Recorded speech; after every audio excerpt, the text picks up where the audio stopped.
જમ્મુ કાશ્મીરમાં સ્વર્ગ સમાન કાશ્મીરને મેઘરાજાએ ગમરોડી નાખ્યું છે। ત્યારે ગત તારીખ 4 સપ્ટેમ્બરના રોજ ભુજના જાણીતા જમીનના ધંધાર્થી નરેન્દ્ર ચમનલાલ શાહ અને પરિવારના કુલ 13 સભ્યો જમ્મુ કાશ્મીરના પ્રવાસે ગયા હતા।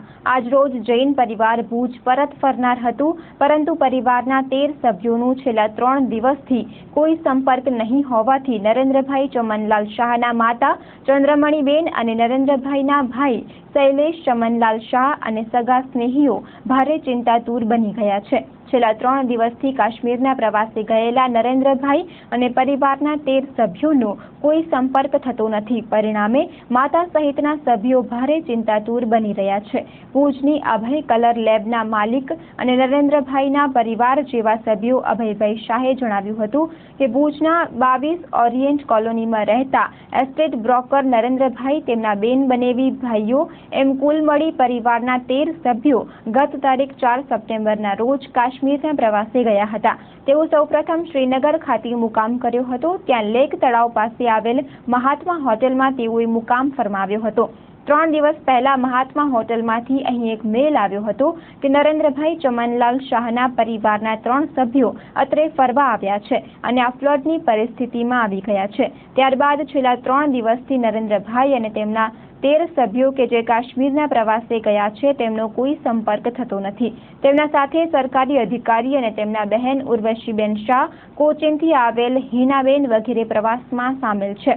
આજ રોજ તેઓ ભુજ પરત ફરનાર હતા। ગઈકાલ શ્રીનગરથી તેઓ ફ્લાઇટમાં અમદાવાદ ઉતરનાર હતા, પરંતુ 3 દિવસથી તેમનો કોઈ પણ પ્રકારનો સંપર્ક શક્ય ન બનતા તેમના માતા અને ભાઈ સહિતના સભ્યો ચિંતાતુર બની ગયા છે। અભય કલર લેબવાળા અભયભાઈ શાહે કાશ્મીરના પ્રવાસે ગયેલા નરેન્દ્રભાઈ તથા તેમની સાથે ગયેલા 13 સભ્યોની ભાળ મળે તે માટે જિલ્લા કલેક્ટર MS પટેલની રૂબરૂ મુલાકાત લીધી હતી। આ મુલાકાત દરમિયાન તેમણે સમગ્ર પરિસ્થિતિથી વાકેફ કર્યા હતા। કલેક્ટરે તાકીદે ઘટતું કરવાની ખાતરી આપી છે। 13 જણા આ જે 8 દિવસ થયા અહીંયાથી અમદાવાદ ગયા। અમદાવાદથી પ્લેન હતો એનો કાશ્મીરમાં ને બીજી દીકરીને દોયત્રી એ કોચીનથી પ્લેનમાં ગયા, એને સીધો કોચીને જ ઉતરી ગયા ને કાશ્મીરથી એનો પ્લેન એ નહોતો કોચીનનો। કાલે રાત જઈને બેઠા હતા પણ આવે નહીં એનો। કાલ પ્લેન ચાલુ થઈ ગયો છે। અમને છેલ્લે ફોન આવે છે શનિવારનો 12 વાગે, એ પછી ફોન નથી આવ્યો।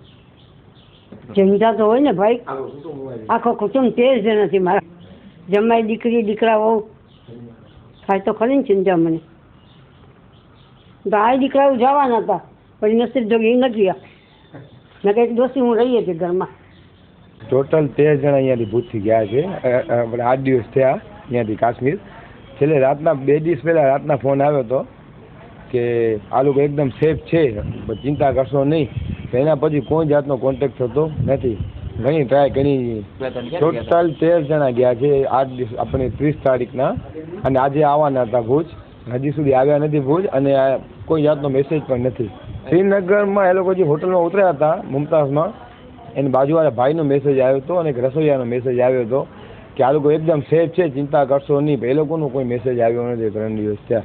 એ આપે કે જલ્દી અમારા આ લોકોનો કોન્ટેક્ટ કરાવી દે એવી અપેક્ષા રાખીએ છીએ। એટલે આવતીકાલ સાંજ સુધી અમે અમારા પ્રવાસી અધિકારી શ્રીના મારફતે જે માહિતી લીધી, અલગ અલગ ટૂર ઓપરેટર્સ જે કચ્છમાં ઓપરેટ કરે છે એમના મારફતે માહિતી લેતા કોઈ એમના દ્વારા કોઈ જમ્મુ કાશ્મીરમાં ગયા હોય એવી માહિતી અમને ઉપલબ્ધ થઈ નથી। એમના તરફથી માહિતી અમને શૂન્ય મળે, પરંતુ આજે એક અરજદારશ્રી દ્વારા અત્યારે રજૂઆત કરવામાં આવી છે કે એમના કોઈ 13 સ્વજનો એમની રીતે અલગથી ત્યાં જમ્મુ કાશ્મીરમાં ગયા છે અને છેલ્લે 1-2 દિવસ પહેલાં એમનો કોન્ટેક્ટ કોઈ મમતા હોટલ છે ત્યાં દાલ લેકની બાજુમાં, અને ત્યાં એમનો કોન્ટેક્ટ થયેલો, ત્યાર પછી એમનો સંપર્ક થઈ શક્યો નથી। એટલે રજૂઆત કરવા માટે આવેલા અમે એમની વિગતો મેળવી લીધી છે અને સરકારશ્રી મારફતે ત્યાં અમે એમનો સંપર્ક કરવાનો પૂરો પ્રયત્ન કરી રહ્યા છીએ।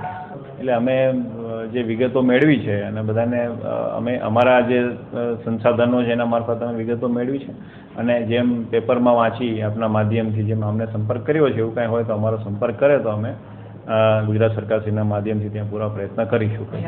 સીધો અમારો સંપર્ક કરી શકે, જે અમારા નંબર છે કલેક્ટરશ્રીના, ત્યાંથી કલેક્ટરશ્રીના નંબર ઉપર સીધા કોલ કરીને માહિતી આપી શકે છે. એ ટોટલ એમના કહેવા મુજબ 13 જણા છે, એમાં 9 કચ્છના છે ને 4 જે કચ્છના છે પણ અલગ રાજ્યોમાં વસે છે, પણ એમની સાથે ગયા છે.